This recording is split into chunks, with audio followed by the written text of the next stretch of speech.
Bomb ব্লাস্টে মারা গেল কথা নাকি বেঁচে আছে সে সবটাই জানাবো আজকের এই ভিডিওতে। তাই ভিডিওটি না টেনে একটি লাইক করে শেষ পর্যন্ত দেখতে থাকুন। স্টার জলসার 1 নম্বর জনপ্রিয় সিরিয়াল কথা ধারাবাহিকের গল্পে এভি চলে যাচ্ছিল সিঙ্গাপুর, যেখানে কথার বাবা মা থাকতো।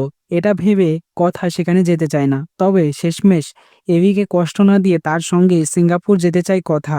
খুব সুন্দরভাবেই এভি তাকে গাড়িতে উঠতে বলে। তখনই কথা গাড়িতে উঠতে যাবে, বাধা পড়ে যায়। হঠাৎ করেই তার কি যেন একটা মনে হয়, তারপরেও সে গাড়ির দরজাটা খুলতে যাবে, তখনই বোম ব্লাস্টিং হয়ে যায়। এটা হয়তো প্রান্তিকের প্ল্যান এবং ক্ষত বিখ্যাত হয়ে যায় গাড়ির সব যন্ত্র।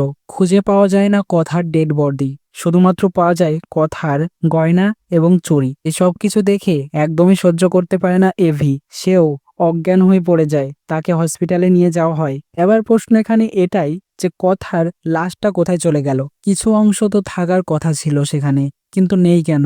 আসল কারণ এটাই যে কথা বেঁচে আছে, কথা মারা যায়নি। কারণ কথাই হচ্ছে ধারাবাহিকের প্রধান নায়িকা, সে মারা যেতে পারে না, সে বেঁচে আছে অন্যভাবে। হয়তো সেখান থেকে বাঁচিয়ে নিয়েছিল কথাকে কেউ একটা হবে। তোমাদের মধ্যে কার কার মনে হয় যে কথা বেঁচে আছে? তা ওতে অবশ্যই কমেন্টসে জানিয়ে এখনই সাবস্ক্রাইব করে নাও আমাদের ইউটিউব চ্যানেল। ধন্যবাদ সবাইকে।